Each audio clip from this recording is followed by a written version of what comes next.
Hey, everybody. Happy Monday night. Look, there's three of us. I'm pointing way off the opposite side. I don't know. But are you guys below me or to the left of me? Or I'm kind of big and on the side there, and you're up in the corner. You're upper left. Do I need to look down? I need to look down. Yeah, you did. There you go. Yeah, Pam looks down, Rikki looks up. And I look this way. This is the dumbest thing we've ever done. That was cool. It's not dumb. It's awesome.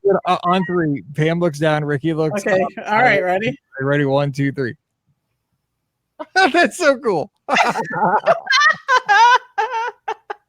That's right. Pam's back. Back again. I'm back. Call a friend. Oh my god. Guess who's back? Wait a minute. Some Eminem, right? Yeah. It is. No. Yes. Okay. Good. Eminem. Oh, I remember that. Dude, Scott, how about a hello first before you go firing questions? Let's see. I will say Coronado, dig site. Best moderate. We'll get that during the show. I'm just kidding you guys. That's the correct answer. It is. That is. Yes. I'm sorry. There is no other answer. Going down a serpent is pretty cool too. So is my mic high? Sorry. No, even though Bob Heil is from St. Louis. I've been overruled. Okay, got it. This is an electro voice from 103.3 Oldies 103. It's like a real microphone, like real professional radio station. It's got the Rams radio flag on it. I just covered it up. All right, hey Caleb. But it's electro. I think that Brady Bunch thing might have been the most coordinated thing we've ever done. At least in 2019, for sure, that was the most coordinated. Okay, one more time. We got to do it one more time because it's so. Okay. Here we go. Hang on. Ready? 1, 2, 3. That's so fun. Not really. I'm so proud of us. I feel like we just won something. We need to get an extra podcaster just so we can have 4 of us so we can all go. Oh my gosh. That's wow. All right. We are special people, that's for sure. Yes. Lori survived the hottest week at Walt Disney World ever, and it was hot. No, Lori. We will be there during the hottest week. No, it's usually not bad during the 4th of July. No, that's true. It hasn't been smoking. It was pretty hot Memorial Day weekend, not gonna lie. That one day it broke a record in Orlando a couple weeks ago. It was really hot, actually. And we were at Animal Kingdom. So are you a sadist? Why would you do that? Here's the deal. It wasn't so bad because the humidity hadn't kicked in yet. So the heat was okay. It was hot, but it wasn't humid yet. So it was not Animal Kingdom hot at that point yet. It was just hot. So I'm not believing that. No, you're not believing I think it's always Animal Kingdom hot at Animal Kingdom. I mean, it was toasty. Don't get me wrong. It was toasty, but I didn't feel the humidity. I didn't feel like the sweat just dripping down everywhere. So no, I agree. I'm fine up until a point. Like that's how I am in the heat, especially in the summer. It's like I can go and go and go, and then you hit kind of a wall, and then everything feels super hot. So you have to remember to hit the AC every now and then. At that point, I whipped out the fan that Hannah has that's rechargeable that she convinced me to buy, and it's worth it, right? It's totally worth it. It is absolutely rechargeable and it's wonderful. So I know. I agree. Answer these questions during the show, so I'm just popping them up on the screen. July though is 4th of July. It's a salute to all podcasts, but mostly be our guest in Japan. We need to make that an event on the event page. That's the name of our meetup. Right that would be kind of funny. 4th of July, and everybody wears Sam Eagle hats.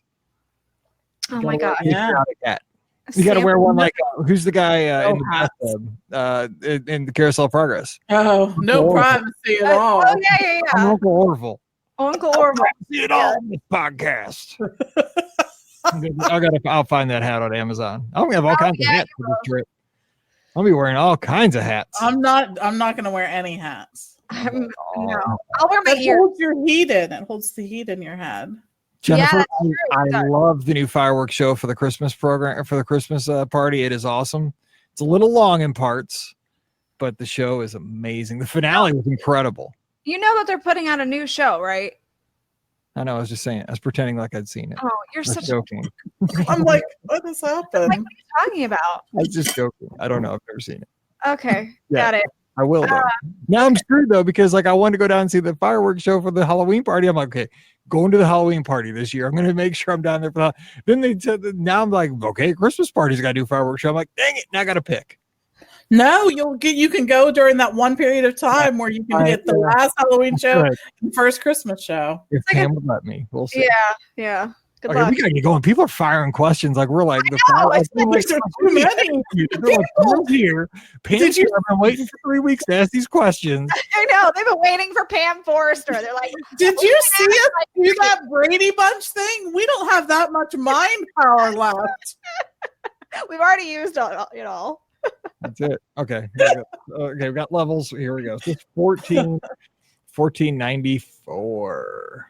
Yeah, we did 1492 while you weren't here, Pam, and Mike and I have already failed. And we said, yes, I said we started. It should have been the cruise line because it could have been 1492. We sail the ocean blue, but then it was about. We're dumb. We're so dumb. We didn't come up with it. You needed me. We did. We needed you. We missed you. Autumn, you have to come to the meetup. It's a meetup for. So it's a Salute to All podcast, but mostly be our guest. Okay, it's. Oh, did you say where it is? It's in Japan. It's in Japan by the Tarot Gate. Why did I say tarot? I'm on point. They put up tarot cards. We will be doing tarot readings before. Now I'm gonna have to find some. Hannah will be in charge of that station. Yes. Hannah and Paige will tell you your future. Oh, that's scary. Looking for a drink. Yeah, they're the two that should be doing that. Yes. Taking the future advice. Get a job. Be a tarot reader. You just got a degree in biochemistry. What are you gonna do? Be a tarot reader. I don't know. There you go. Hey, there's a palm reader that's right down the road from me here. So can you see what's mine look like, Rikki? It looks like a. Oh, dude, your lifeline is short. Careful. Put that thing down. What? Just saying. I'm not trained, but I'm just guessing. All right, here we go. Let's go Blues. All right, we gotta go, man. The hockey game starts at 7. Here we go. I got to edit and eat Taco Bell before that. Okay. Here we go. I don't care, but man, I changed jerseys the other night and we lost 7-2. I put on my Brett Hull, got smoked. Back to the old white classic. We won and we wore this Wednesday, Rikki, when we recorded. So we got. I know. You're recording with me, so we'll win. See, that's what it's about. So when you come to the meetup, the Salute to All podcast, but mostly to be our guest, and then you're at the Tory Gate, then Goofy's gonna jump out with a chainsaw. After you get for being here before the show starts. But please tell them you were sent by some other podcast. Yes. I wonder if I can get a chainsaw through security. No, probably not. No. I wouldn't hurt anybody with it. I wouldn't have the blade. I used to work at South. You do know somebody. I do know people. Okay, 1494. We got to do this. We got so many good questions. We got to get this. We do. All right, here we go. Let's see. Not necessarily good answers, but the questions will be good. Yes, questions are good. The answer is questionable. The answer is 1494. Okay. 4. Welcome to episode 1494 of the Be Our Guest Walt Disney World Trip Planning Podcast. I'm your host, Mike Rallman from BeOurGuestPodcast.com and one of the senior agents over at the Magic for Less Travel. Happy Wednesday for you, to you, whoever you are, wherever you are, to you, for you, and about you. Whatever. We're going to have a good time today answering your listener questions. I'm just giddy because we are all three here for a change. We are excited to have the crew back together to answer your questions. Joining me today from a DisneyWorldAfterAll.com, TouringPlans.com, The Mouse for Less, and she moonlights over on Woodway Radio every now and then. We have Rikki. What's going on? Rikki, how do you spell your name? That was like half the show this week. It was definitely half the show. So for those who don't know, it's Rikki. NIBLETT. Yes, it's a very difficult name to spell. Trust me, I'm well aware of that. And it's Matt Parrish with 2 T's and 2 R's, right? That's what he said. Right, exactly. I love wow. Nobody spells my name right. It's the truth. I mean, it just doesn't happen. Oh, yeah. You should see the emails that come in that I read. It's never right, but it's okay. It sounds good. Well, maybe now that I've spelled it out for people, they'll spell it correctly now. All right. Let's get to the guest who is back. We're so glad to have her, Pam Forrester, co-owner of the Magic for Less Travel. Pam, how you doing? Glad to have you back. I'm glad to be back. And I will say, people can sometimes spell my last name right, but regardless of how they spell it, they still, at the end of the day, 9 times out of 10, pronounce it as Foster. What? Interesting. It happens. Yeah, telemarketers. It happens when we're like at a restaurant. It happens like whatever. I'm just like, how did you get what? Forrester?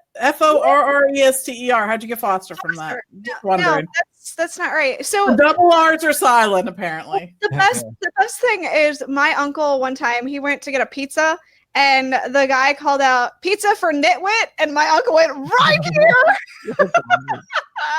That's a good uncle right there. That's about right. That's always an uncle story. Right there. Yeah. All right. Can't top that, but let's get to the question. Scott Wortman in our live chat on Facebook. Join us usually on Monday nights around 5:45. I'll give in to that now that we don't start usually at 30. We'll start at 45. He didn't want to listen to me yesterday when I tried to tell him that. No. That's it. All right. Scott Wortman says best moderate resort and pool. We talked about this in the pre-show. I'm going with Coronado Springs and the dig site. Pam, you agree? Yes, I said that's the correct answer. There is no other right answer. These are the correct answers. And apparently my answer of the serpent slide. You can say something else, but it's wrong. No serpent. No. I mean, there's lots of things, but I love that Coronado dig site pool. And one of the reasons why is enough seating. Yes. Adequate seating. That's true. I mean, because you can't be in the pool the whole time. Plus, look, when I'm at Disney World or on a vacation, that's one of the few times I get to read my Kindle, people. I need a place to sit down. So I have a limited, You can't put that Kindle in the pool. That does not work. No, wouldn't that be awesome, though, actually, now that I'm thinking about it? I do sometimes read, like, I'm in the pool, but the Kindle's out of the pool. Sometimes that happens, too. Yeah. All right, let's get to a question from Tim. He can't hang out tonight, but he is always in the chat. He has something going on. He says, can't stay, but I have a question. Can you talk about the best strategy if Disney cancels your Fastpass Plus and gives you an anytime Fastpass? We got one last month and we're mystified and a little panicked.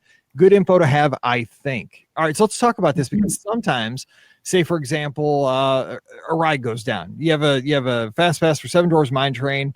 For some reason, it's not working. Your Fastpass window come and goes. And this is where, if that happens, you need to sometimes check your email. I know you don't like to check your email that's associated maybe with your My Disney Experience account on vacation. I try to stay away from my email because it makes me like, the email box has 7,000 emails. And I'm like, I don't want to see it till I get home because I'm on vacation. But everyone, sometimes Disney will communicate, hey, you now have an anytime Fastpass for the rest of the day. It's good for these attractions. Usually most of them, sometimes not the highest level e-tickets like a Flight of Passage or a Seven Dwarfs or something, Frozen Ever After. Sometimes they're good though. But Rikki, what do you say for like a strategy when you get this opportunity? I go for like the hardest one to get that I can't usually get. That's exactly what I do. So there are a couple of stipulations. So if you have a Seven Dwarfs Mine Train one, a Avatar Flight of Passage, or a Frozen Ever After, I think those are the three, then you have the ability to use that for those attractions or any other attraction in the park. If, for example, you had a Space Mountain one and Space Mountain went down, you would have the option to use that Fastpass for any other attraction except for Seven Dwarfs Mine Train. So it's like the big three. You can't, unless you have the Fastpass for those, you can't like go score. Now I have a Fastpass for the attraction I couldn't get on before. Like, unfortunately, it doesn't work that way. But yeah, I always try to use it for if it's one like, say in this instance, a Space Mountain, then yeah, I'm just going to go ahead and use it for Space Mountain later when it comes back up. But if, for example, it's for an attraction that's maybe not as high tiered, so maybe a Pirates or something like that, and then it becomes an anytime Fast Pass, and then it says I can ride, Splash Mountain or Space or whatever, then yes, I'm gonna go ahead and go cool. I'm gonna go ride one of those instead. So just take a look. The instructions tell you, like in the details, they tell you which attractions you can use that Fast Pass for. When they notify you, you do get an email. Also, sometimes I've noticed I'll get like the push notification, or when I just sometimes the push notification doesn't come in. So when I log in and I see, oh, hey, my Fast Pass is an anytime Fast Pass. then I'll do it for that too. But yeah, I love the anytime fast pass. It's awesome. They are awesome because because then you can use it usually the rest of the day. You're not like locked in. Exactly. Yeah, there's no time limit on it too. So then you can make another fast pass if it's your fourth fast pass, your rolling fast pass. You can then go ahead and make another fast pass and still have that extra fast pass in the queue that you don't have to use until you want to use it. I think it expires either that day or the following day. So I think you only have a limited amount of time to use it, but still score. It's a win. I agree. And it's a good way to handle a situation like that because there could be disappointment, but Disney's doing everything they can to give you an experience that's at least equal to, or, it may not be equal to, but it's close. So Pam, any other thoughts for the anytime fast passes? I just want to make it clear too that if a ride goes down, you can always use it for that attraction that went down later on in the day. And that's really important. So like say it did happen to be for Seven Dwarfs and your whole family's like, oh my gosh, we had Seven Dwarfs, we really wanted it. The whole rest of the day, you'll be able to use it when it comes up. And if you have other questions, the other thing you can do is visit the attraction where the Fast Pass went down. Those cast members will be able to give you the stipulations of the Fast Pass that you were given and all of that. So, yeah, I mean, I actually like it when a Fast Pass goes down or when an attraction goes down too.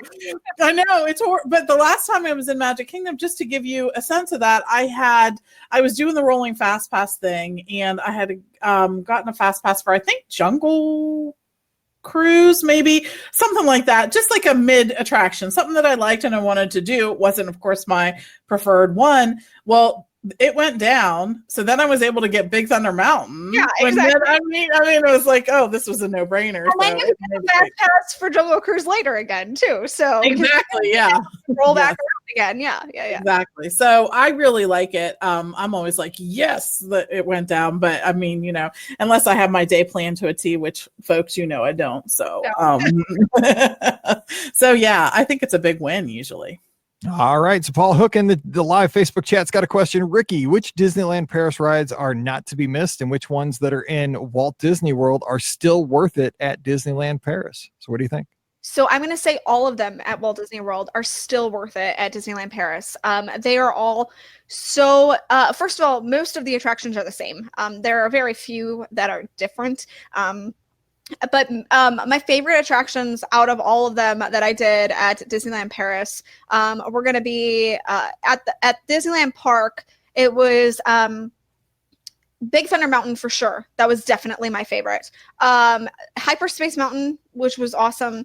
I also enjoyed their Pirates of the Caribbean is just phenomenal over there. That by far is my favorite version of Pirates I've ever been on. And I actually very much enjoyed their It's a Small World because there's so many more characters in there. There's so many more cultures that are represented, which I liked a lot.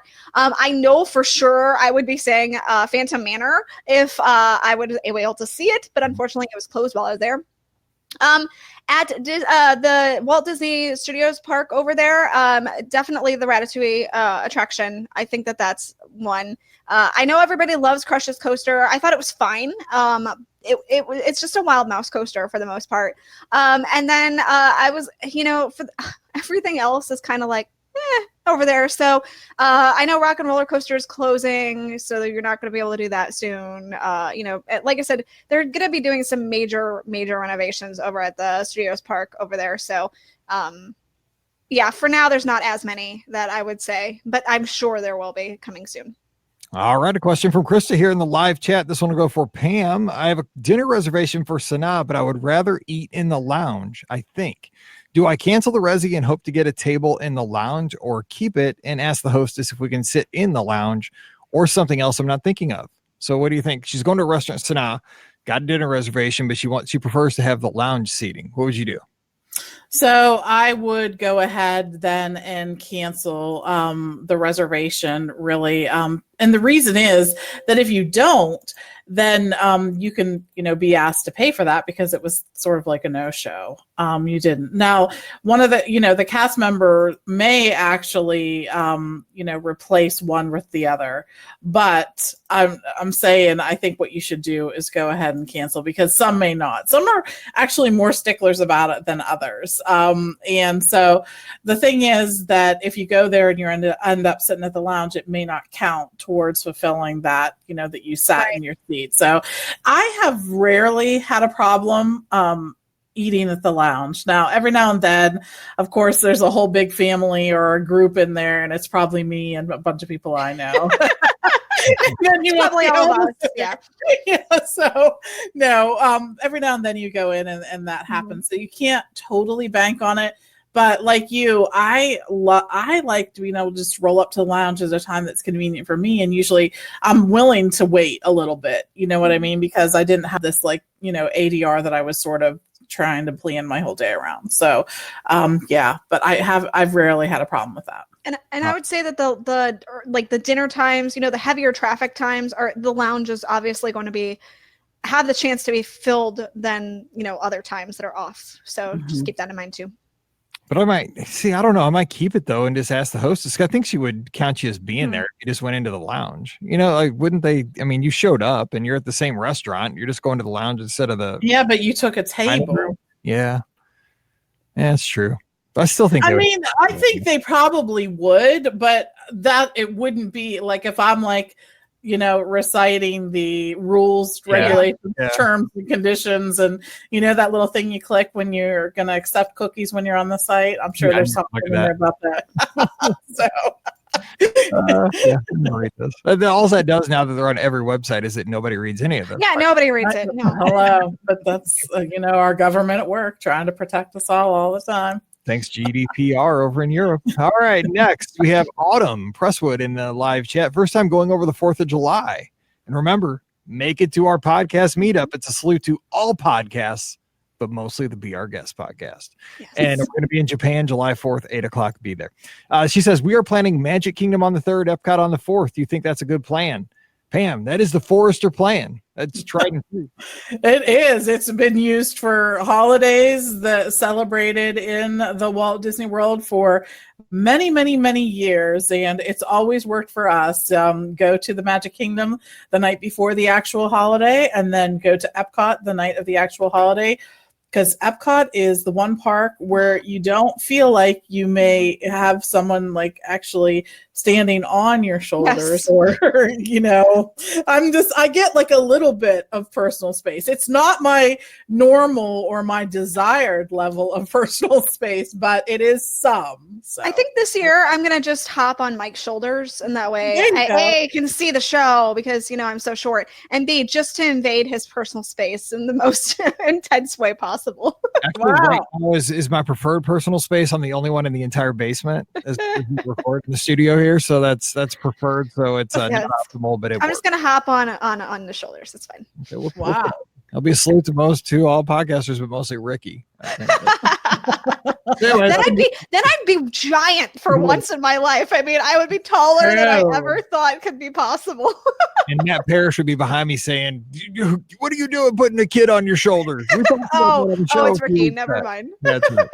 All right, we got to get to the inbox too. So keeping things fresh each trip. Jennifer says, "Hey, Mike, Pam, and Rikki. Rikki, your name was spelled R-I-C-K-Y, just for the record." There you go. Okay, Jen, we understand. Her parents spelled her name wrong. I know. She says, "This is Jen, listening up in Connecticut. Thank you for keeping me entertained 3 times a week on my commute as I deal with my missing Disney disorder. As a clinician, I have diagnosed myself." LOL. Nice. Good job. Good stuff. There you go. My husband, 2 daughters who are 6 and 10, and I are annual pass holders and frequent the world a few times a year. With frequent trips, we always try to incorporate at least one new experience each trip. And we're going to talk about this more on Friday, so stand by for that. On our upcoming August trip, we have tickets for early morning magic at Hollywood Studios, and also plan to do that as our start to our 4 parks in 1 day challenge. I've been contemplating the H2O glow at Typhoon Lagoon, but wondering your thoughts. I know Pam recently did this event. We're also planning on a day at Typhoon Lagoon, so not sure it's worth it. I was hoping for an Illuminations dessert party, but don't see any listed, so I was considering the dinner package at Rose and Crown, but then again, not sure it's worth it since we have the dining plan already. Any input or other good ideas? My last question is about kids, is about ages for kids to ride without adults. My girls have been dying to ride together instead of splitting up and each riding with my husband and I. Just before this trip, my youngest will turn 7. Am I right with her being 7 and older daughter being 10, that they'll now be able to ride together. Thank you so much for all you do. I hope to meet you one day, maybe wine and dine weekend, Jen. All right, let's take the second question first. Rikki, what's the official word on how old you have to be to ride without parents? 7 to 10? Officially, I think it's 14 and 7. Like, you know, a 7-year-old can ride with a 14-year-old, like that kind of. I think that's what it is. I think I remember the age of 14 for some reason. Could they like maybe? Yeah, I don't know, because like Mallory looks old. She's 11, but she looks a lot older. Man, I'm wondering if like one of them could be on like a pirate ship on Pirates, or on Peter Pan, and like the others like on the parents right behind them, or say like Winnie the Pooh. Yeah, I mean, I don't know. Although in that regard, and like in Winnie the Pooh, they'll be on the same car. Right. So like that one, they probably could sit next to each other. But like, I don't think that they'll let them be in their I don't own think so at 7. like seat at 7. I think that 7 is too young for that. Yeah, because the oldest one's only 10. It's not like it's consider. Yeah, well, I would try to make a compromise. Run in their own row, like on Small World or Winnie the Pooh or what have you. Yeah, Pirates. Yeah. I definitely think 7 is too young to be sitting with a sibling by themselves, though. What about Haunted Mansion, though? They might be able to get away with it on Haunted Mansion. I don't think so. No, because you can't see them. So. All right. Yeah. Okay. So I like the idea of keeping it fresh. I also think. I also think it's for safety purposes, not necessarily because you can't see them. But it's in case the attraction breaks down. Then if you like you're in a Haunted Mansion doom buggy behind them and they can't see you, then they panic and then you have bad things happening. So I know that's the reason why they say you have to ride with an adult at first up to a certain age. So that's why it's more for safety if the attraction breaks down than anything else. So it's like Rikki on Dinosaur is what it is. Yes, exactly. So I breaks down. All right, so Pam, give her some feedback. They're always trying to do new things. You got to preview the H2O Glow Nights? Now, here's what I'm thinking with that. We just throw in some feedback there. I think this is a really ingenious idea for the summer because to me, now I'm not everybody, but I like 3 or 4 hours in a water park and I'm good. Like I've got my fix, and with it being a smaller event, you're getting some extras, you're getting some, music, some cool lighting, some, opportunities to buy some cool snacks. 3 or 4 hours, and at night when it's not just Africa hot, or like Animal Kingdom hot, like it's just like blazing hot, like St. Louis and on the 4th of July at the VP Fair. If you're from here, you know what I mean? It's just like you can't even stand up. I think that's a good option. Instead of going for the whole day, mix it in, go to the Glow Party. What do you think?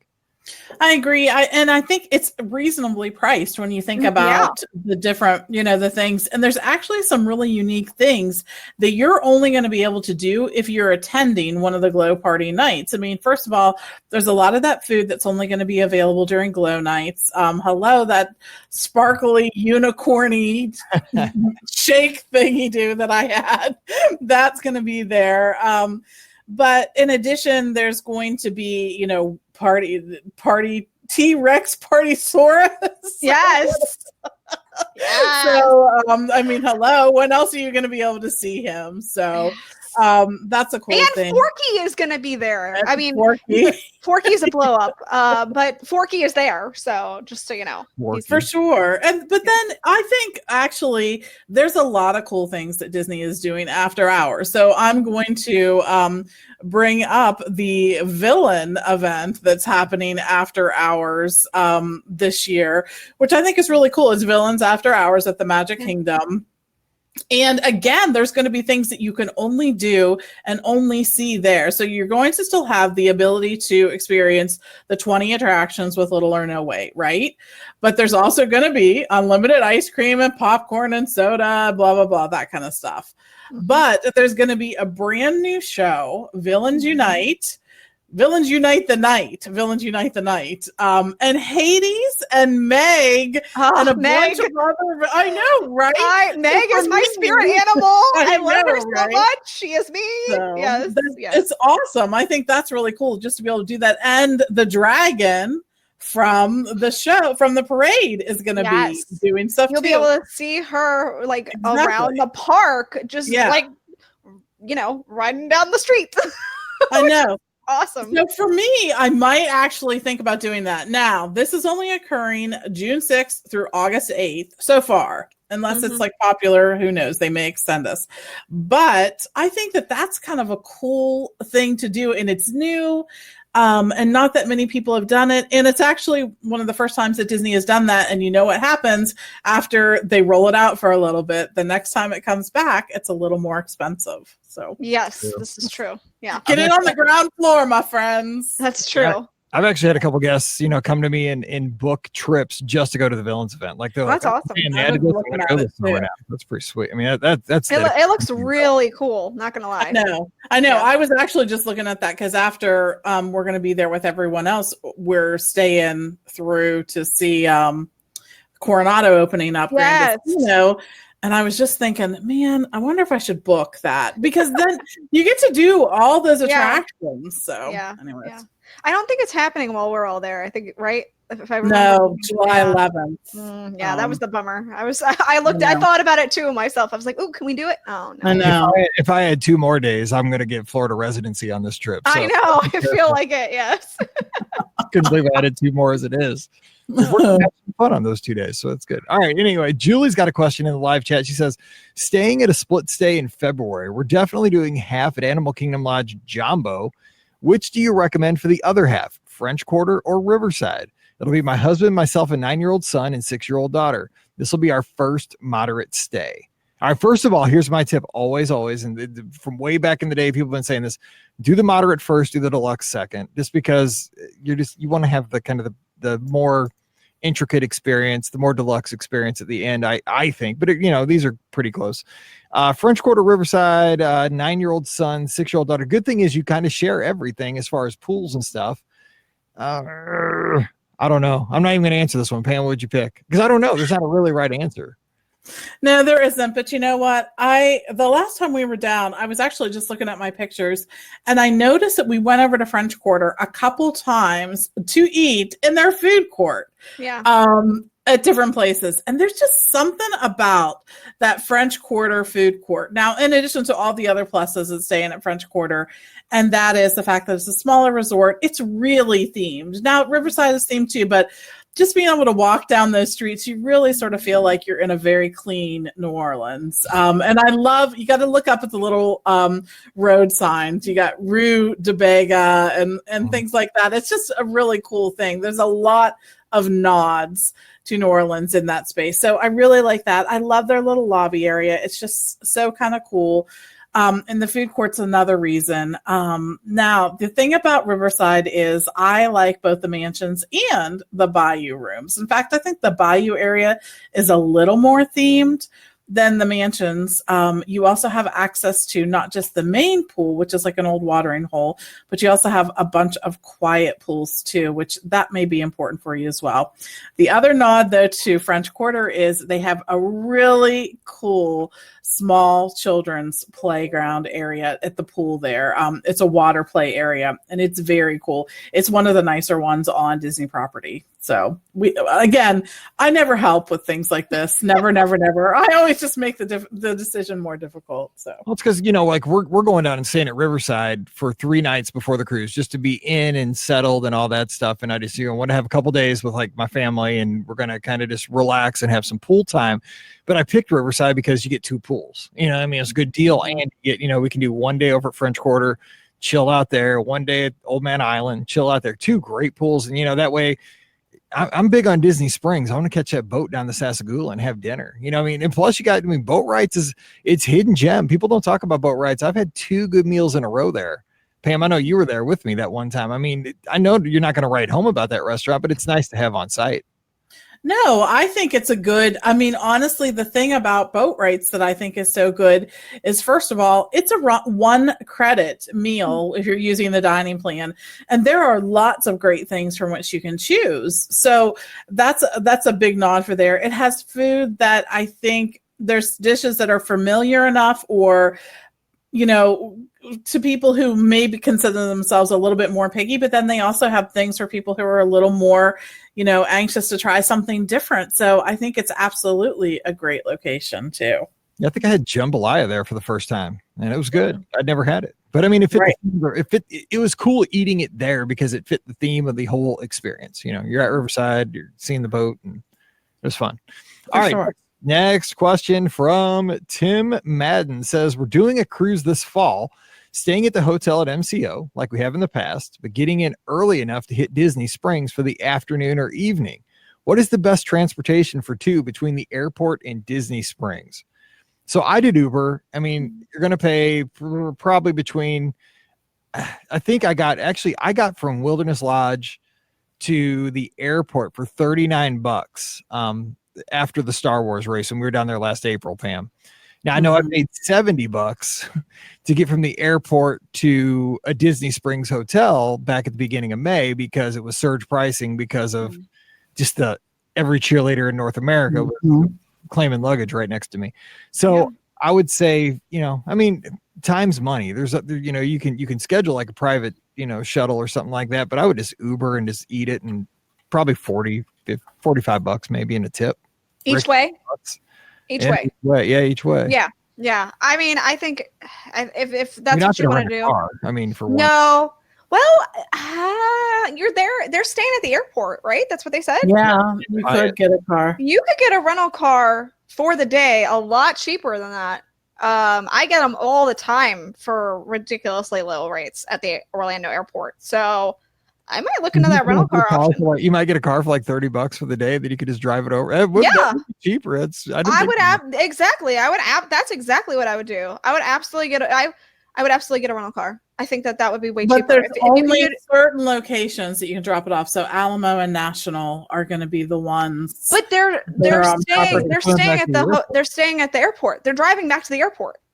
So they just drop the car. They were getting from the airport too. No, they're staying at the airport. Yeah, I think they said they were staying at the airport. So I just rent the car, drive to Disney Springs, and then drop the car back off at the airport and stay at the hotel. Yeah, exactly. That's what I would do. Just rent like a Yugo or something, like for $12.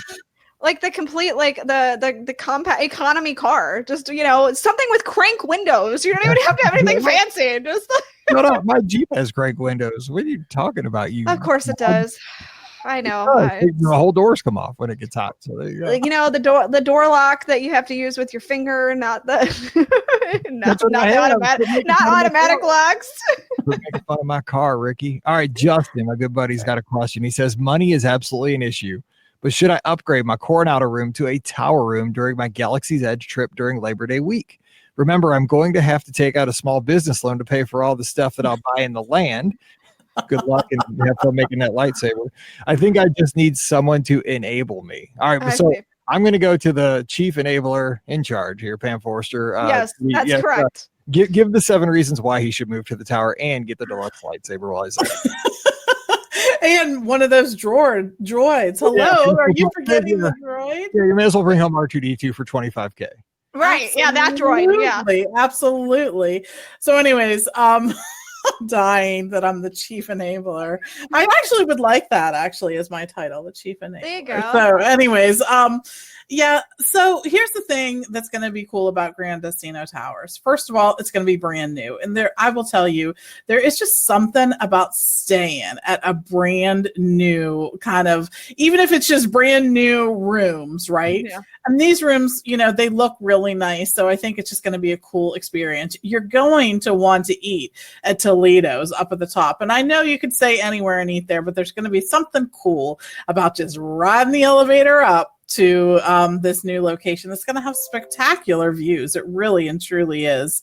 I like Coronado. I think it's a great resort, but I think that there's just something even more stylish about the towers. And the fact that they have, you know, concierge rooms and suites and things like that. Now, I'm not going to really break your budget and suggest that you should be, you know, stay at the Mac Daddy 1-bedroom presidential suite or anything like that. You may as well just stay in the casitas in that place we had like 40 people in for a meeting, that room with like a big board table and right. Yeah, I know.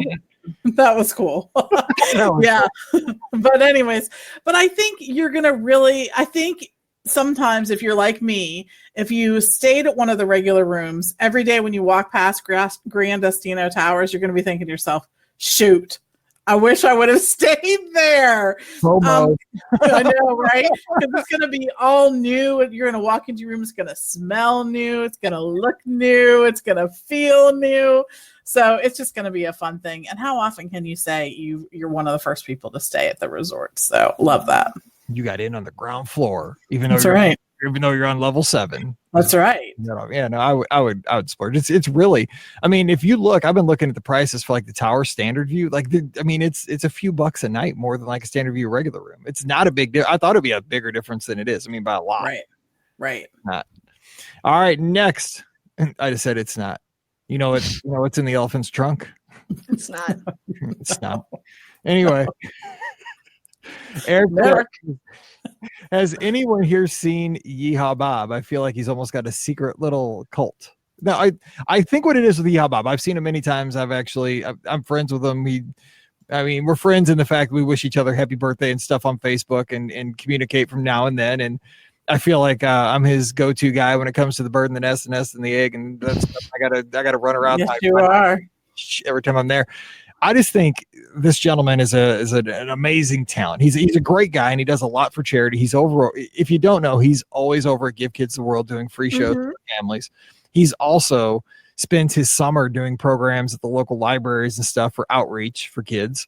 So he does that. He's just a really good guy. From what we don't hang out. We don't like go have Coke Zero together. But from what I know of him, he's a really good guy and an amazing talent. And he brings an energy to the River Roost at Riverside that, first of all, fits the theme perfectly. But also, it's one of those, we talk about this often on the show. You go down, you're excited to see illuminations or do Flight of Passage or have, this meal at Narcoossee's or what have you.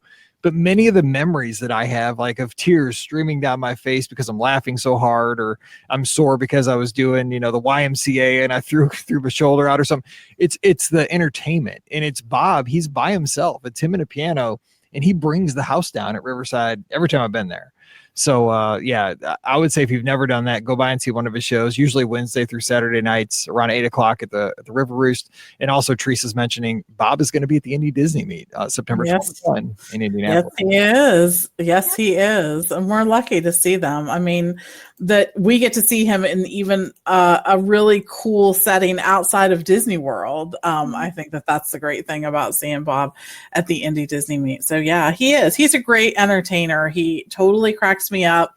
The persona that he plays, I think, is fantastic, really and truly. The way he remembers names and faces and stuff like that, I think is incredible. So yeah, love seeing him each time. Yeah, there's a reason people go back to see him. I mean, I know that there's a lot of people that will not go to Walt Disney World without seeing one of his shows. Like, he is just as much a part of a Disney, like an annual Disney vacation. Going and seeing Bob is just as much as going and seeing Happily Ever After. It's that way. So, yeah, I agree. And you don't have to be staying at Riverside either. You can just come in and see the show and, have a drink and have they have appetizers and stuff. The place isn't big. So I'm just telling you, if you want to get a good spot, get there usually about 7:30. The show starts at 8-ish.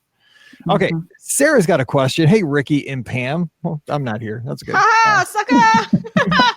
What are some of the must-have treats and snacks that we should not miss this summer? Mike, I know your heart is in all the ice cream places. Okay, there it is. She knows that I'm eating ice. I'm hanging out at Ample Hills. So there you go. All right. So Rikki, give a couple good snacks for the summer.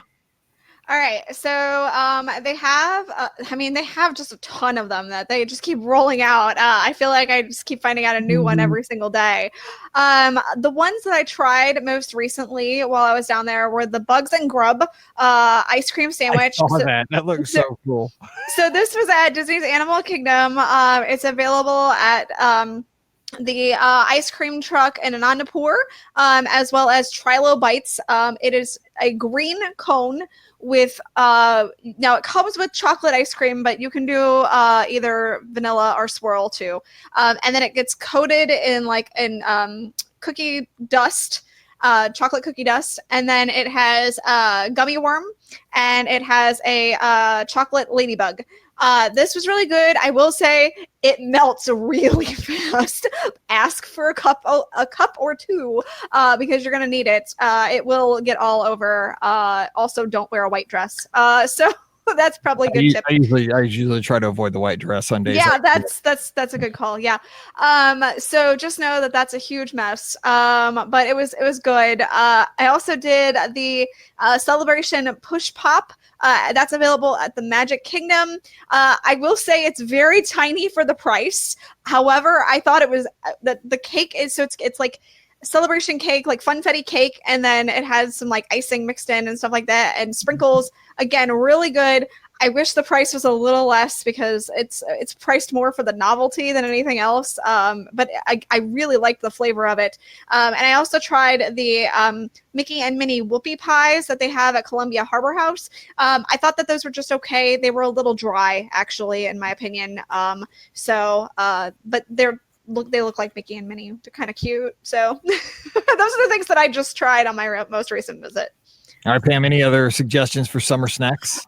Oh, golly, you got to do the Tangled Eclair and the Wish Granted Aladdin donut and whatever new. They keep coming up with the new ice cream treats over there where Rikki got hers. So try those. But that's the beauty of this. And I had mentioned this at one other point in time, but it used to be in the past that only Disneyland got so many of these great, fantastic looking and tasting treats.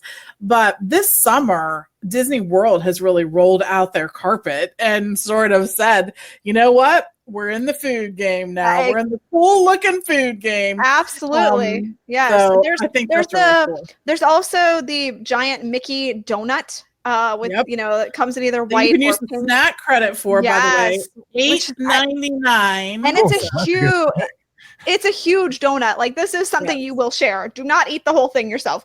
And then the other thing that I was looking at getting, but was just too full for, is at Storybook Treats they have an ice cream right now that has edible cookie dough pieces in there, like giant, actual hunks of cookie dough. And I definitely will be getting this in July when I'm down there, because I had to pass on it. I just had too many sweets when I was there this past trip. But yeah, it looked really good. Will there ever be a day where Disney makes a dessert or some kind of a snack anymore that is not Instagrammable? Absolutely not. Never will we have a normal pretzel ever. No, ever. Definitely not. Those days have flown the coop. All right, next question we had here was, and yes, Jay, my Jeep is deluxe. It does have cranks, not zippers. My old Jeep had zippers. Now I've graduated to cranks. All right, next, I guess this might be the last question. We'll try to squeeze it in here. It's Ashley from the live chat. I've somehow convinced my boyfriend's sister to come with us to Disney in Florida, and she's never been down before. How do you think I should keep her involved in planning without overwhelming her? And I think this is a great question, because everybody gets put in this situation at some point. You're excited. Somebody new that's never been is going to go with you. You want to get them excited and get them in the planning stages. But I mean, if you don't know, it's really hard, and you want to give them information, but you don't want to wipe them out. So Pam, what would you say to Ashley as far as involving her boyfriend's sister first trip and adding her in to the equation? It is hard. You really have to strike a balance between providing them with so much information their head wants to explode and helping them be informed. So I think one of the things that I first try to do is, what part of this is the most important to you? Like, are you interested in looking at the dining? Are you interested in different rides or attractions or shows? Or from what you know about Disney, what's really important to you? And then, or you can parcel it down even more and say, you know what, we're going to be in the Magic Kingdom this day. Where would you like to eat this day? And give them a choice of like 2 or 3 things. Or which attractions would you like to do? And give them a choice of like 2 or 3 things. Then that sort of helps them choose. Plus, then, come on, as a planner, we know that you have ideas on where you want to go too. So if you pick the 2 or 3 things, then you know that you'll get to do what you want to do too. So it's a good way to go.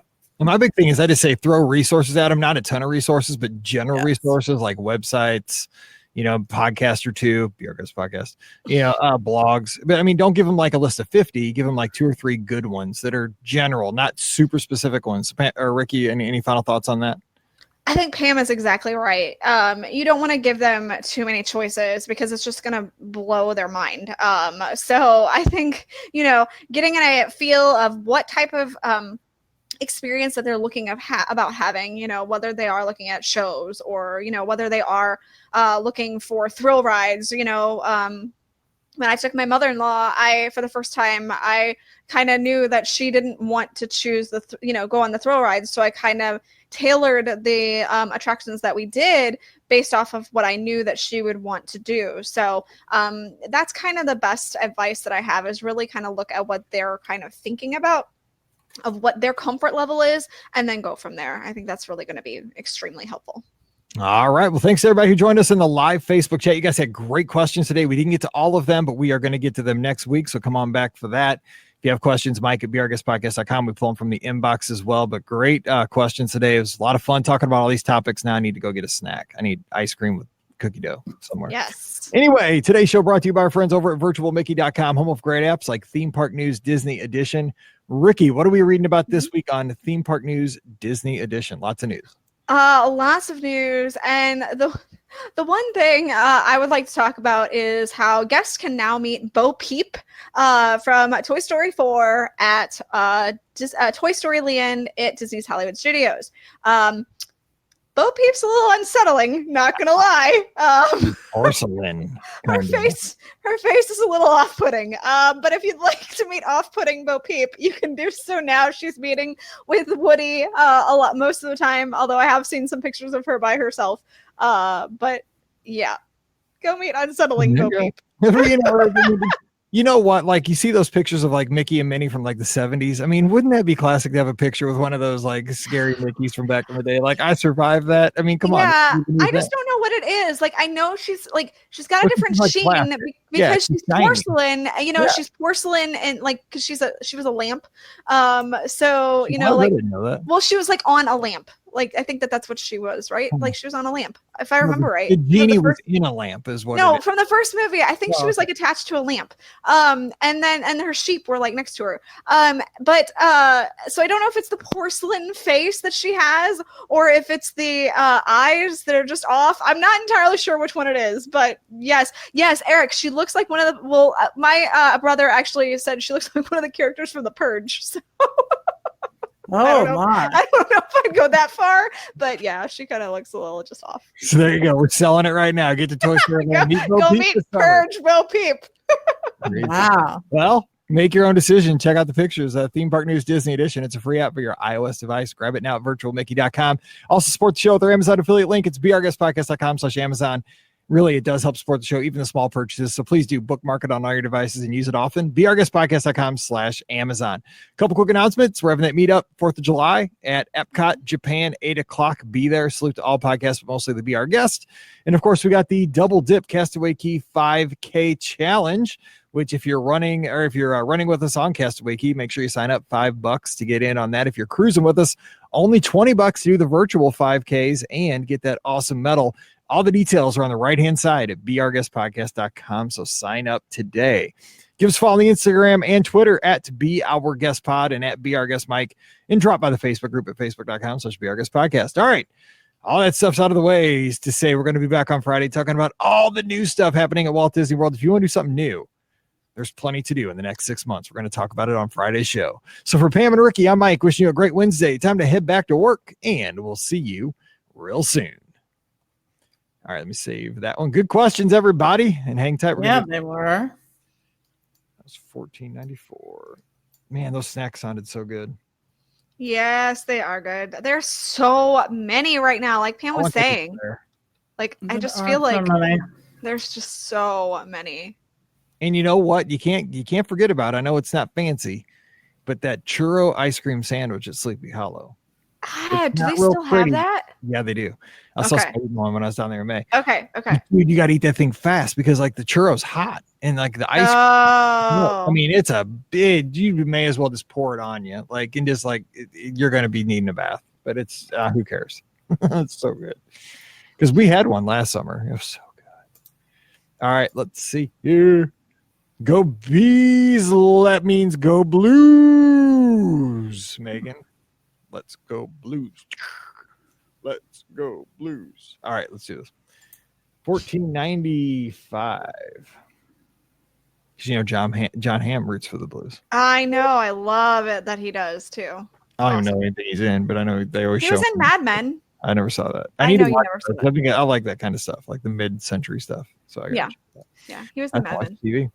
All right, here we go. Welcome to episode 1495 of the Be Our Guest Walt Disney World Trip Planning Podcast. I just forgot what I was going to say, so let me try that again because I read comments that Sarah put up there. My daughter's churros last year. I can't look at the screen. I was reading a comment that Sarah put about the churro. I saw churro and I was like, what's that dog say? Squirrel. Yes. I hate them all. I want to try You swirled it out. Yes, she totally threw me off there. Thanks, Sarah. Thank you. This was the comment that ended the show. Okay, let's try it again. I just saw the word churro and I was like, churro? Churro. Anyway, here we go. So professional. Yes, we are. Here we go. Welcome to episode 1495 of the Be Our Guest Walt Disney World Trip Planning Podcast. I'm your host, Mike Rallman from BeOurGuestPodcast.com and one of the senior agents over at the Magic for Less Travel. Happy Friday to you. We are here all together today, and we're going to talk about all the new stuff happening down at Walt Disney World in the next 6 months. So if your friends ask you, or that coworker in the cubicle next door is like, you're going to Walt Disney World again? You were just there 2 years ago. And then you'd say, I listen to this podcast where these three people go like every other month. So right, they're exactly. the people that have the issues. It's not me. I haven't been for 24 months. So just throw that back at them and blame us. But we're going to give you some ammunition so you can go to that person in that next cubicle and say, look, this is new. This is new. This is new. This is new. And I'm going to do all those things before 2020 hits. So stand by for that. We're going to give you some firepower to come back to all those people and say, you're going again? Because I hear it all the time too. So joining me today, we have Rikki from a DisneyWorldAfterAll.com, touringplans.com, and the Mouse for Less. Happy Friday, Rikki. What's up? Yeah, I think all of my coworkers and stuff have finally, they've resigned the fact that I'm going again. Like, they're just like, oh, okay, have fun in Orlando the next time. You know, every time I like ask off for a vacation, they're like, okay, have a good time in Orlando. Thanks. See you later. I know. Bye, y'all. And we get that question all the time. We're not going to do a show on this topic today, but it's one of those things like, you know, it used to kind of bother me like, oh man, is something wrong with me? Like I do go there a lot. Like it's really, I don't go a lot of other places, which I understand. I really do need to take my family like the Yellowstone or Yosemite. I need to go to a national park out west or do something like that, you know, but we go to other places. I mean, we go to the Cardinals games and we don't go. It's not the same as Yosemite, Mike, but that's fine. We really don't go to a lot of other vacations, so we'll work on that. But I like my Disney trip, so I'm not going to apologize for that. I go where I like and my family likes. Hey, Mike, you can take a Disney trip out in California. I know it's coming. That land that you haven't seen yet called Disneyland. I know. And there's also Star Wars Galaxy's Edge, but by the time you'd get out there, you'd already seen it at Walt Disney World. So, you know, Correct. Just saying. All right. Also joining us, we have the co-owner of the Magic for Less Travel. Did you introduce me? I did. Yeah. Were you not here for that? Yes, I did.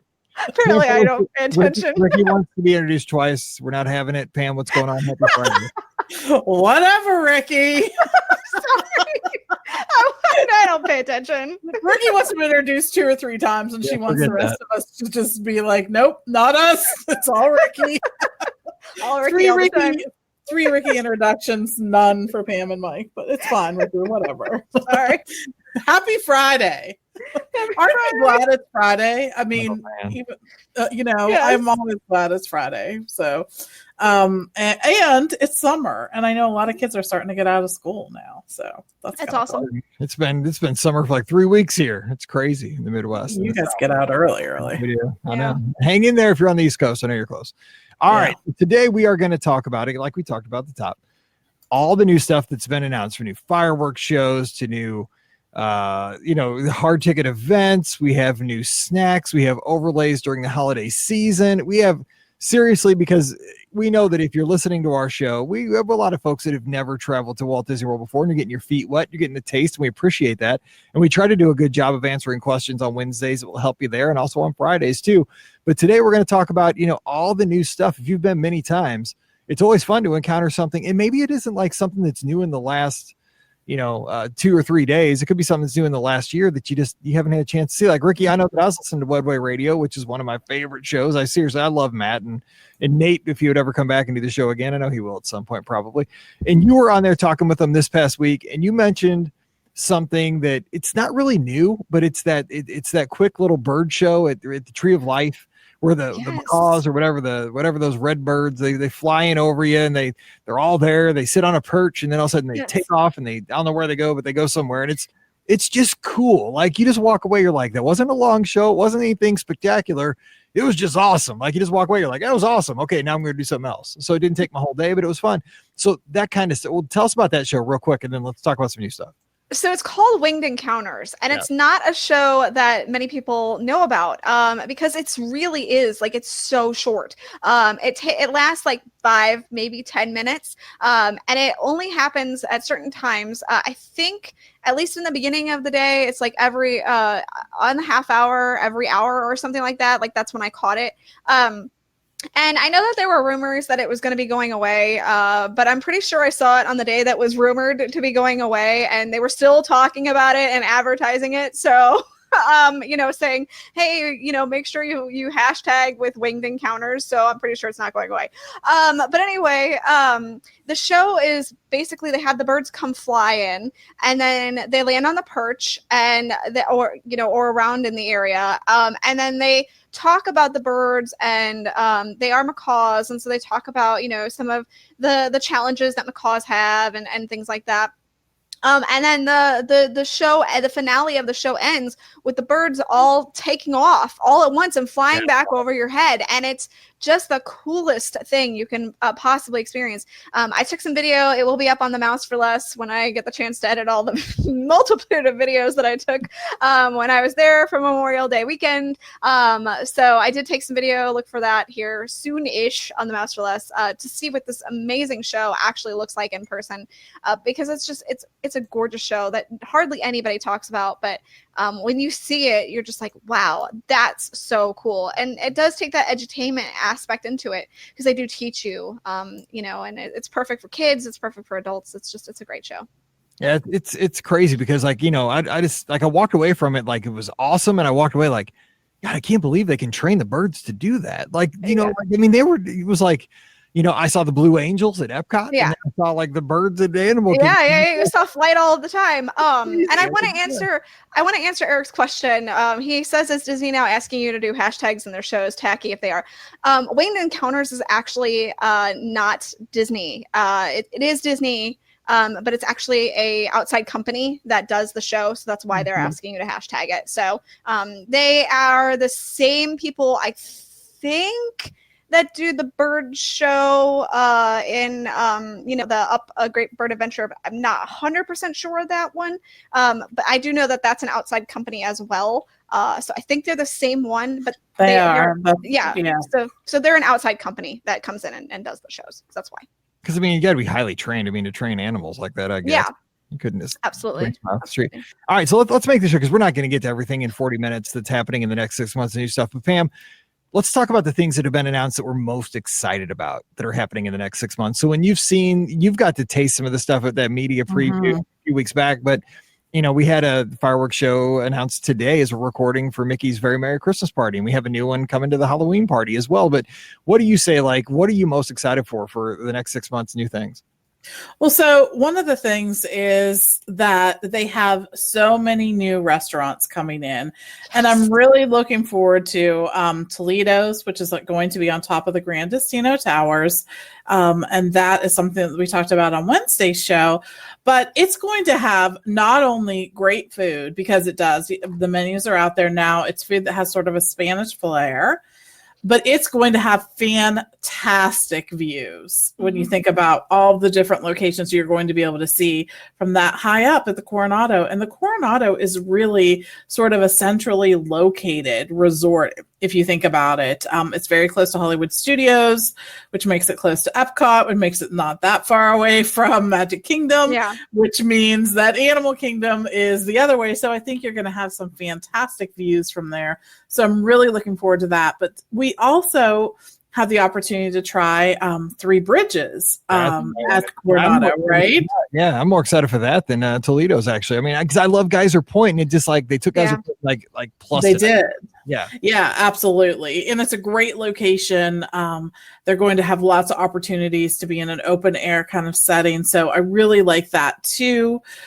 we had the opportunity to try one of the latest sort of signature locations, and that's at Jaleo by Jose Andre. And it was really, really good. I will say there were so many tapas that we tried there. There were these little chicken and cheese croquettes, right? I mean, a little ball of like chicken and cheese and sauce, like cooked up and served on this little thing that looked like a pillow. It was like, it was really a cool thing. Yeah, it really was. But they had, so what's funny is they had all these cured meats and cheeses and things like that. And it's funny because they say, you know, this is an appetizer. And I'm like, yeah, don't tell my family that, because like during the summer months, I'm like, here it is. This is dinner. It's finger food. So anyways, you know, things like that. But it was really great. So I would try that. They also had a really good sangria. They had a white and a red sangria. So I recommend both of those. If you haven't had the opportunity to try Sebastian's yet at Caribbean Beach. Oh my gosh, yes. You go need to go there. Yes. First of all, the restaurant is beautiful. You step in and it's beautiful, and you'll want to see the lobby of Caribbean Beach because it's been completely transformed. It feels like a different resort. But Sebastian's really fits in with that theme, and their food is really good. We had some really great foods there. So make sure you go there. Mike, you tried Chicken Guy over there, and that's one of the new locations there at Disney Springs. It's a great quick service location, has chicken and fries and shakes and things like that. So that's something that I know a lot of people are going to really appreciate. And if you haven't had the chance to eat at Wine Bar George yet or get a drink there, first of all, you can go there for just appetizers, or you can go there for full-on entrees and drinks and just everything like that. So these are just, honestly, these are just the ones that I'm naming off the top of my head. There are more restaurants to eat at, my friends. Yes. Some that have opened in the last 6 months to a year that you may not have had the chance to experience, and some that are coming too. So, we got to talk about food if we're talking about things that we're looking forward to. Yeah. Yeah, absolutely. I mean, we have there's Wolfgang Puck that opened up Bar and Grill. The Bar and Grill, that's there. That's actually open. We also have 2 new restaurants that are coming. Both are in Epcot. So one is the Takumi Thai. I'm probably butchering that. I'm sorry. It's going to be in the Japan Pavilion, and this is actually going to be a signature dining establishment. So it's going to include a multi-course tasting menu, traditional tea service. It's going to highlight Wagyu beef, signature cocktails, premium sake. This is going to be just a fantastic experience. They're also going to have a chef's table that guests can experience too. So if you're looking for a very upscale a Japanese dining experience, I think this is going to be it. It looks fantastic, and that is supposed to open up this summer. No official date on when, but sometime this summer. And then the other restaurant that's supposed to open up later this year is probably the one that I'm the most excited about, and that's the space themed restaurant. I have my flight suit ready. Seriously, this sounds so amazing. So you're gonna feel like you are floating in the middle of outer space you're on some space station. It doesn't have an official name yet, but it is going to be run by the Patina Restaurant Group, and the menu is from executive chef Theo. This is a name I'm not even going to try to say his last name. So it's Executive Chef Theo is what we're going by. Santello? Santello? No, that's Todd. And it will include international inspired cuisine, as well as more than 1,000 bottles of wine and a selection of craft beers as well. Wait a second. I didn't think there was alcohol in space. I know. Yeah, there's alcohol in space. What? There's a wine closet in space? Come on now. The restaurant itself, so for those of you who are like me and watch the Orville, it kind of reminds me of the Orville a little bit. It's got sleek design, lots of blue coloring, because that's the colors of space, I guess. I'm really excited about this restaurant. I think it's going to be very, very, very cool. And I think it's going to be ridiculously difficult to get into. So make your reservations as soon as they come available, because you're not going to be able to. Yeah. You think it'll be like the hard? You think it'll be like on the level of Be Our Guest? It's going to be hard. Yeah, it's going to be hard to get into. Now, it'll of course depend on how the food is. But yeah, I think it's going to be ridiculously hard to get into.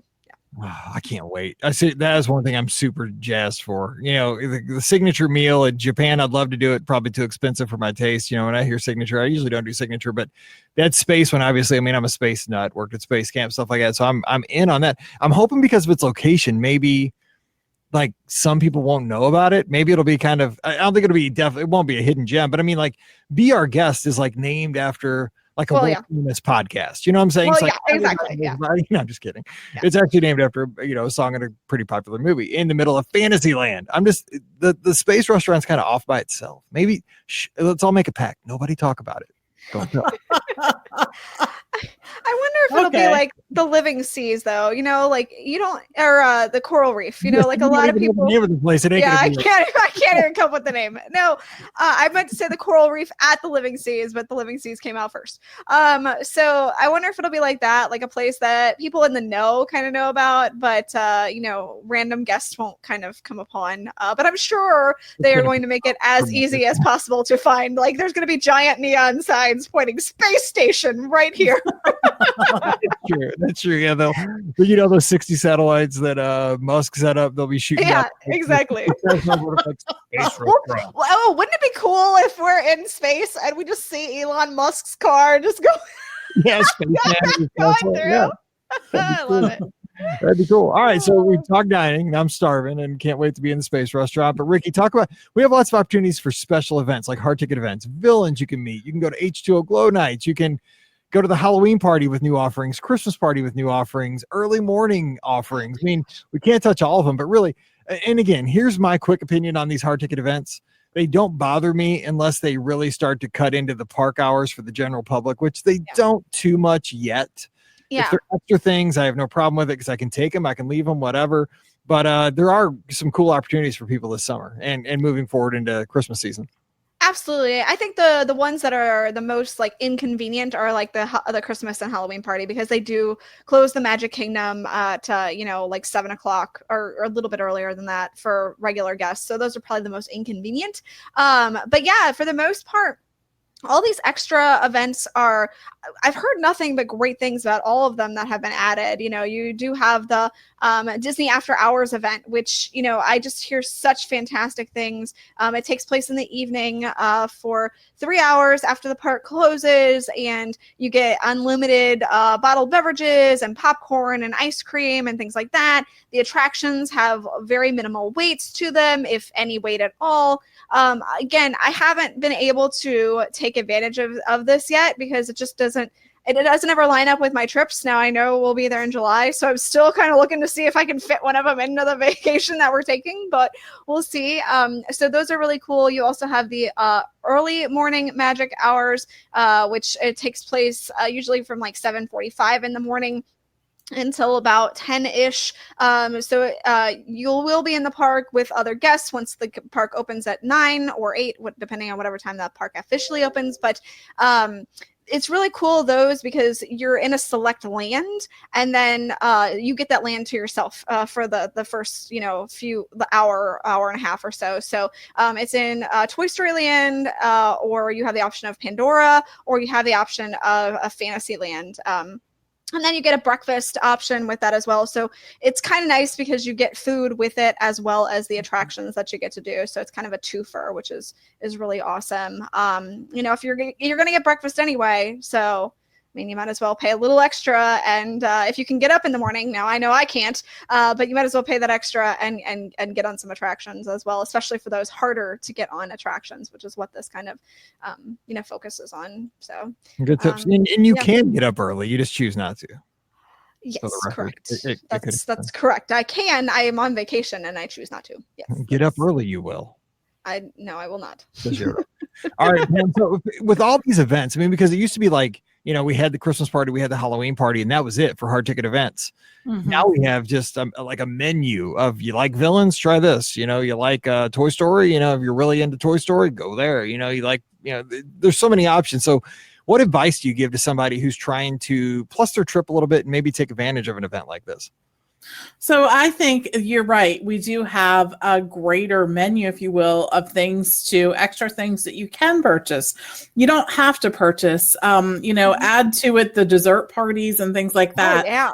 And I know for my family in particular, I think the dessert parties are kind of a way it's our replacement for the character meal. So when Hannah was growing up, and she was little, she wanted to wait in line for characters. Steve did not want to wait in line for characters. So we did character meals because there was something going on that he liked and something going on that she liked. Well, now everybody wants to see the fireworks. We don't necessarily want to wait for the fireworks. So the dessert party is the perfect answer to that.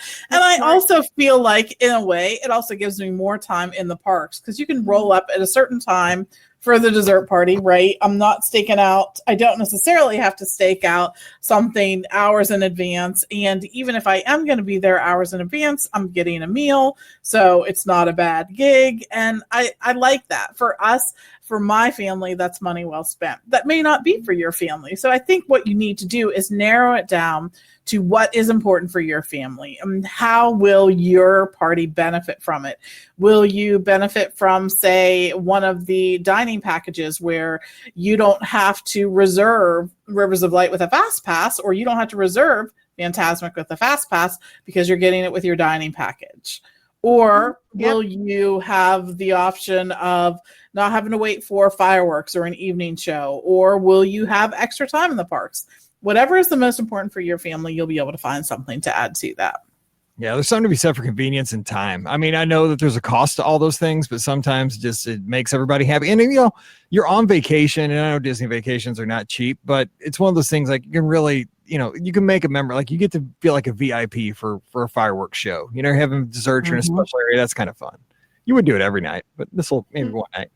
That's what I say. All right, so Rikki, let me ask you about this. One of the announcements that I saw over the past week or so that I was super excited about because I'm a big Christmas guy and I love Walt Disney World because, man, if you're somebody that likes the holiday decorations and especially like the background music of all kinds, Walt Disney World's a place to be during the holiday season once, it gets to be after Halloween. It doesn't take long. Yeah.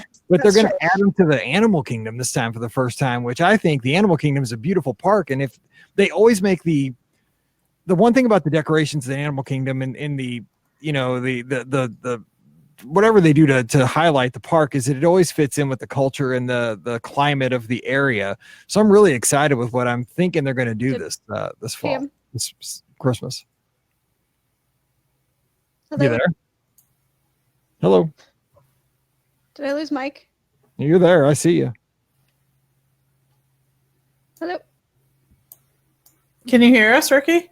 Yeah, I can. I can hear you, Pam. You can't hear me. No. You don't hear me? You guys can't hear me? Hang on. I can hear you. I hear you. I heard her. Did you hear? Do. We were rolling so good. Now can you hear me? That was weird. You just cut out. I can hear you. I could see Pam, but I could see her. I could hear her, but I couldn't see you. That was bizarre. Huh. Oh. Anyway, I just said, how the decorations always fit in so well at the Animal Kingdom. So go from there, what they're going to do.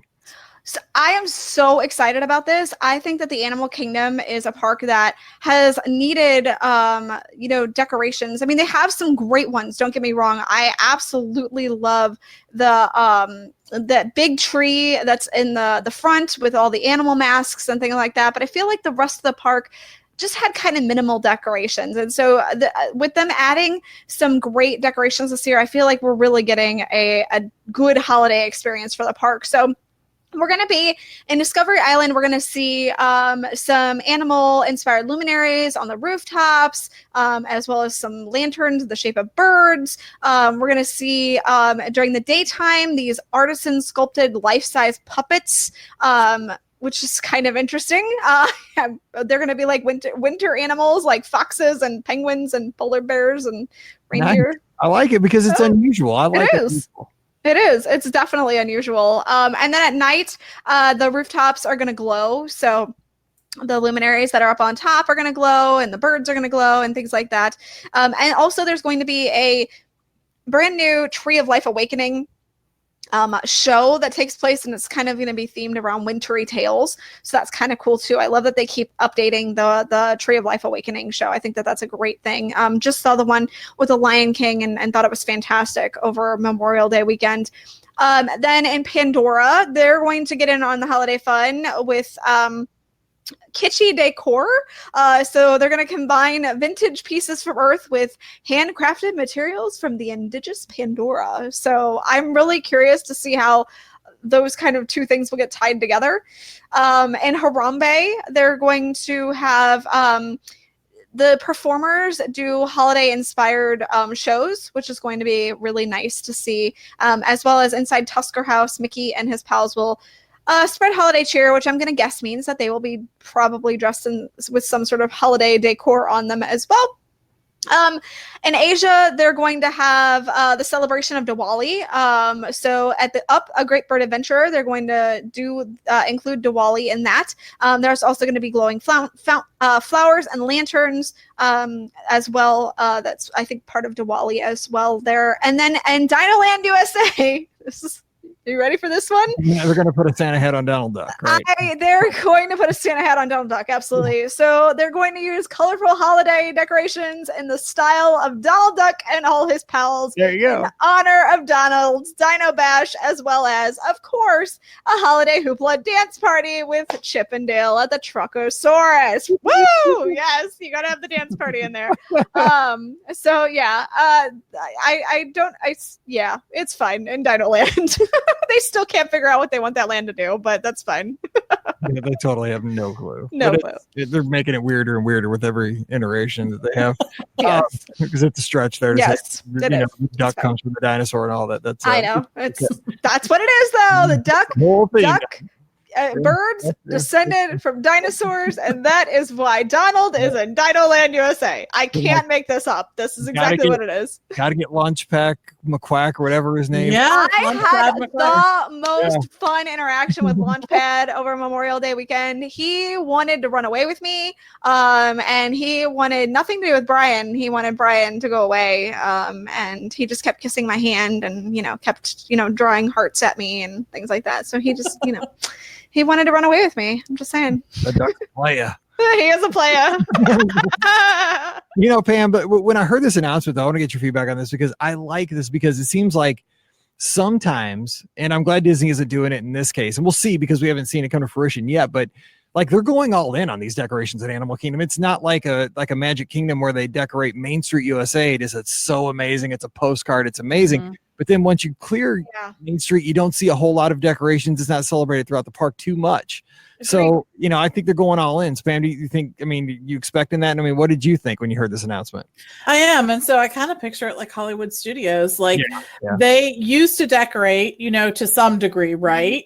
But once they brought that tree in and started getting things around Echo Lake and all of that stuff, I think that it's just become spectacular. Like Hollywood Studios is one of the destinations now that I absolutely don't want to miss at the holidays. Not only do you have the decorations, but then you also have that show that's on Tower of Terror. You get to see the Christmas tree inside the park, which I really love, in the middle of that lake for, no less. So I love that. And that's sort of what I picture that's going to happen at Animal Kingdom, because I think, first of all, we all love to go someplace that's really decorated nicely for the holidays. I think there's just something about it. It kind of gets you in the spirit leading up to it. And it's fun to be there if you're going to be there on the actual holiday to see that. So I think that's cool. But I think one of the other things that has to be driving their desire to do that is the photos, the free promotion that they have coming out of this. What's the first thing you do when you see the picture of the tree inside the lake? You're taking a picture of it, right? You're posting it. Or you go and watch the show that's there on Sunset Boulevard and you see that being shown on Tower of Terror. They're taking something that is a park icon and making it even more impressive in some ways. And I think that that's really cool, to take something that's already existing there and find a new way to present it to us and to incorporate whatever they might be celebrating at that time. And who would have thought that, by the end of this year, the Magic Kingdom will be the least decorated park of probably of all. I hope next year that they go, oh, hey, maybe we should add some decorations to the Magic Kingdom. Like, wouldn't it be cool to see some kind of Tomorrowland themed holiday decorations? Or, I know they do the Jingle Cruise, but wouldn't it be great to see some, Adventureland themed decorations or Frontier? Like, I want to see this. Cool. Yeah, I want to Disney, let's do this. You've got the other parks now. They're all great getting there with all the holiday decorations. The Magic Kingdom is now going to be sorely lacking. So I would love to see them roll this out next year, since clearly it won't be happening this year, but let's do it next year. I agree with you. I mean, the thing is about the Magic Kingdom is like when you go in, initially you see the big Christmas tree and you see the Main Street USA, which is what everybody sees on Christmas morning on ABC, the big holiday show, which, that's kind of like, oh, that's amazing. But then like once you get past, Casey's or the Plaza, you're just like, oh, well, I mean, it's lightly decorated here and there. So yeah, I hope they go all in too.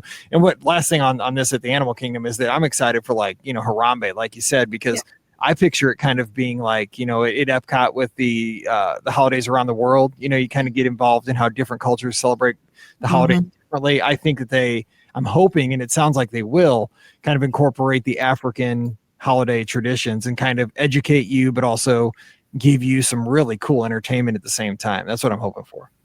I think so. I hope so too. I think that'd be fun. All right. So here's what I want to close out here in the last 10 minutes or so, because I think that there's a lot of things that might fly under the radar. Maybe they're not necessarily super new, but I don't think a lot of folks maybe have done these things. I talked about the winged encounter at the top of the show. You might want to try that on your next trip. Another thing you might not want to miss, and I saw this in May for the first time. I hadn't seen it because it's kind of one of those things you don't seek out, but I loved it, was the Muppets in Liberty Square. It's like a little patriotic show, and especially if you're going down July, or sometime this summer, it's not a big time, hog. It's going to be quick and it's fun. It's like, there's something to be said about seeing like Kermit and Fozzie and Gonzo, like in person. We've seen them on film our whole lives. And I think a lot of Disney fans are also Muppet fans, but, and even watching Muppet Vision 3D, you get to see Sweetums, live in person, but that's it. But I mean, they're there, right? They're not a movie, and it's that Muppet humor, which I love, because that's just me. So that's something I would throw in. Pam, what's something else maybe people need to think about? You've probably walked past, maybe never done on your next trip. Well, so this is sort of a new one, but you're going to have to sort of make a point to go and see it because it's the new Lightning McQueen show. Yeah. It's sort of down at the end of there, and I think that there are people who may not travel there, but I really thought this was a cute show. First of all, I think that there's a lot of Cars fans who can't ever get enough of Lightning McQueen, and of course you see Mater there too, and some other folks too. But you got to love that friendship between Lightning and Mater, right? It's awesome. Mater keeps Lightning, in line, basically. He kind of brings him down back to earth, right? Doesn't let his head get too big. So love that. But I think this is a show that appeals to little boys in a way that maybe some of the other shows don't. And I know little girls really like Lightning too. So I think that's cool. And to go down there, you'll be able to there's a dance party, of course, another dance party. But I will tell you, these dance parties, you see kids getting their groove on, and they are having a good You time. See adults getting their groove on, too. Yeah, that's true. But you see, there's always some little kid who's like into it in a way you never thought a little kid could be into the dance party. And this is like making his life. Yes. This dance party. So I love that. You get to have a photo op with Cruise too, which is from the latest Cars movie. So I really think that this is something that I hope people will seek out because I think it's cool. But yeah, you will have to make a point because it's sort of down at the end of a you spot. You have to go looking for it, for sure. It is not easy to find because you have to go into that Rock and Roller Coaster Plaza and then go past Rock and Roller Coaster, and it's all the way. I mean, keep on walking. You're past it used to just be an event building, so you couldn't go there before, but now it's open for this. So correct. Yes. You did what in your cup? Yes, that's exactly what you did. Yes. I like the break. I think this one's doomed. I don't think it's going to last long. I like the idea of it, and I'm hearing decent things about it. I think it's a great thing, but I think it's just the location. It's so hard to find. That building is great for what it was, the kind of private event space. I don't know that they're going to get enough people to ever see this thing. I suspect that obviously we've all heard the rumors that Star Wars Galaxy's Edge is, the second phase of, Toy Story Land was the first phase, Galaxy's Edge is the second phase, and then there's going to be this third phase that happens kind of over by, where the Star Wars launch bay is right now, and, all of that section. And I suspect if that's true and they do go that direction, I have heard it will be a Pixar kind of themed area.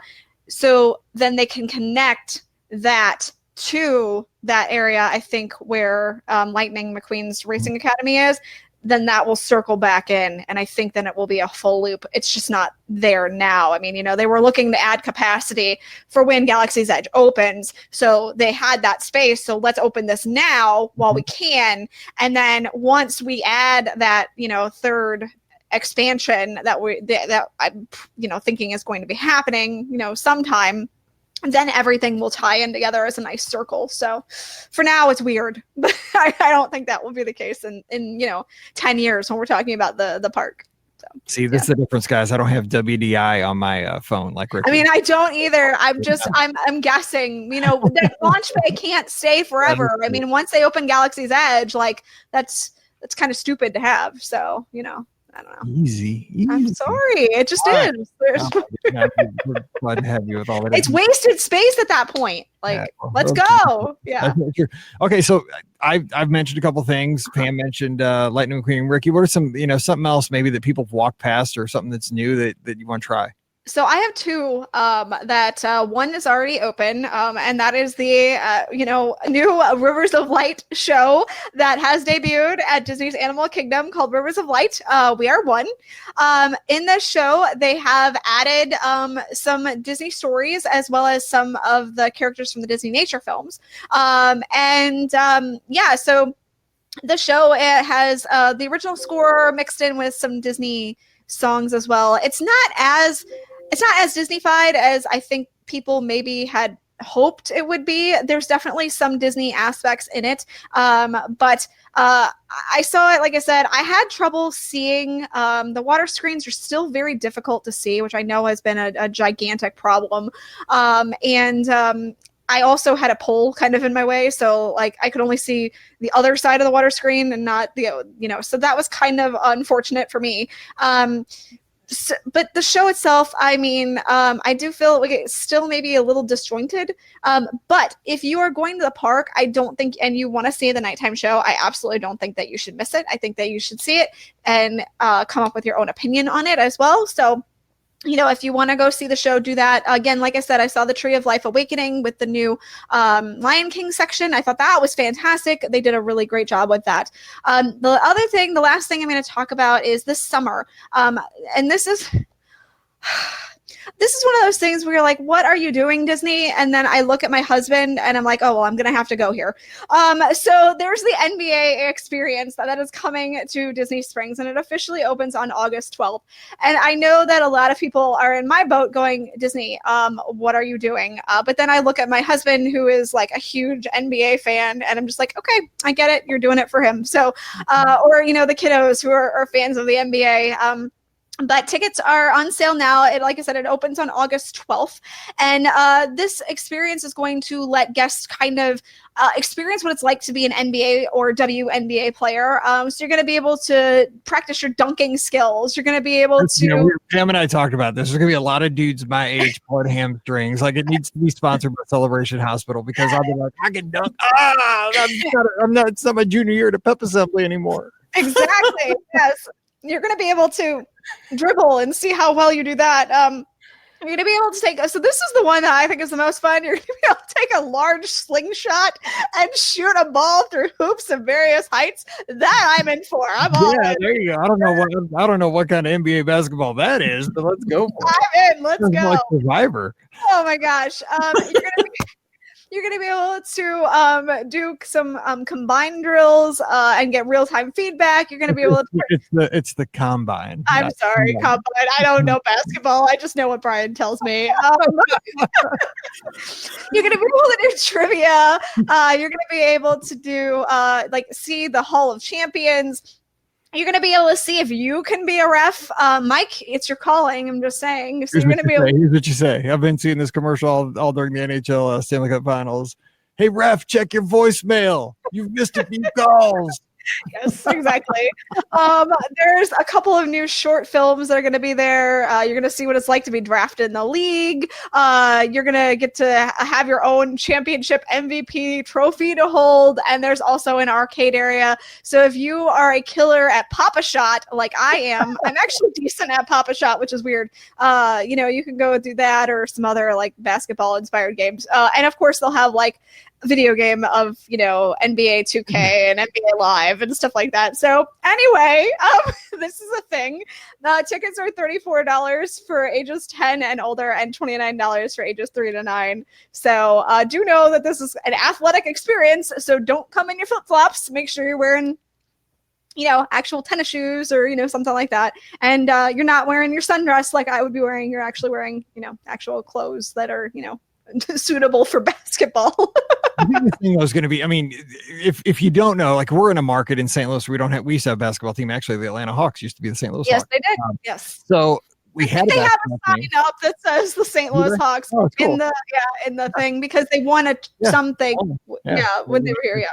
Yeah, but anyway, like we don't have a lot of basketball presence. So, like, I don't understand like the NBA fervor in St. Louis because we don't have it as much. But I know that the NBA is a huge thing worldwide. I think this is going to be more popular with international guests than Americans. 100%. Like I said, as someone who's like lives with their husband who's like super into the NBA, like his team is the Spurs, and I know that.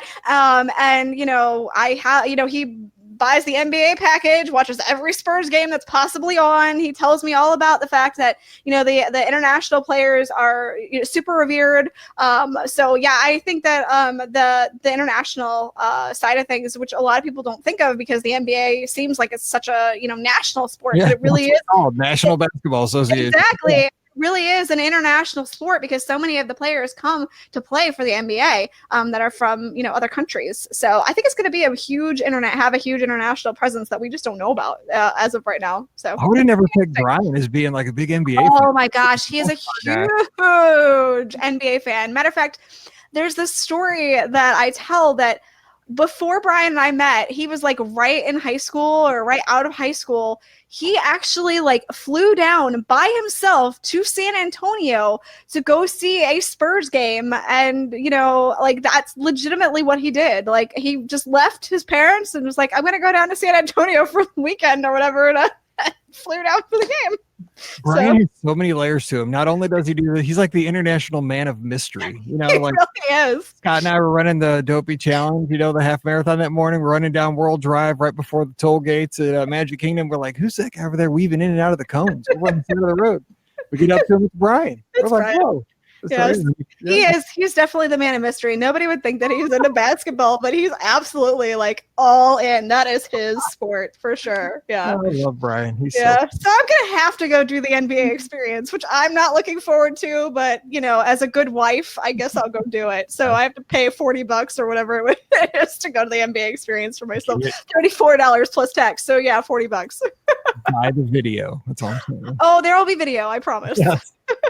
All right, well, that's going to do it for today's show, but just things to think about. We're always looking for new experiences to have, and that's the great thing about Walt Disney World. Top of the show, people ask us why we go back, because there's always something new to do, and there's always favorites to go back and see again, but it's a dynamic place. It's a fun place. We love it. So hopefully you got some ideas for your next trip. Don't forget, today's show brought to you by our friends over at the Magic for Less Travel. So when it comes time for that next Disney adventure, whether it's sailing the 7 seas with Disney Cruise Line, heading out to Disneyland, you want to get that Galaxy's Edge fix ASAP. You want to do it now. Head out. Walt Disney World's got all this new stuff happening. It's crazy. And of course, Adventures by Disney. If you want to see the real world, get out there and see it. But under the umbrella of Disney, if you want to satisfy your friends, like, hey, Go see a national park. Be like, okay, I'm going with Adventures by Disney. We're heading Exactly. You don't have to tell them that you're going with Adventures by Disney. You could just say, yeah, I'm going to National Park. I'm Then just you saying, never know. Exactly. I had a guest this week book an Adventures by Disney where they're going to Yellowstone and Nice. seeing all the jacks. They're flying into Jackson Hole. I mean, it's like the stuff of dreams. That's It's awesome. awesome. Amazing. Yeah. So you might want to think about that too if you're a Disney fan who needs to get out and see the real world, but you're a Disney fan. So there you go, Adventures by Disney. But anyway, drop by themagicforless.com. Check out all the great specials, see all the booking bonuses, all the advantages, all the reasons why to work with a professional travel agent. It's going to take great care of you. No fee at all to you. So check them out today over at themagicforless.com. Also, please support our show at the Amazon affiliate link. We sure appreciate that. That's at beourguestpodcast.com/Amazon. Give us a follow on social, Instagram and Twitter at BeOurGuestPod and at BeOurGuestMike. And of course, we're on Facebook at facebook.com/BeOurGuestPodcast. And a couple things. Don't forget, we're having the meetup July 4th, 8 o'clock, Japan in Epcot. Salute to all podcasts, but mostly the Be Our Guest podcast. And we got the Double Dip 5K virtual run, $20. You get an awesome medal. So check out all the details at beourguestpodcast.com. All right, time to get out of here. Let's get on with the weekend. Thank you so much for hanging with us. Let's all have a fun and safe weekend. So for Pam and Rikki, I'm Mike. Wishing you the best weekend ever. Until we see you again, we'll see you real soon. Stupid ending. All right. Anyway. All right. Well, that's going to do it. So Awesome. All right. Awesome. Yep. We're done. All right. All right. I'll see you all next week. See you all next week. All right, Same see you, time, same Facebook. place. Hi, Same Facebook. stupid conversations. Bye. Bye, y'all. Bye. Dun, dun, dun.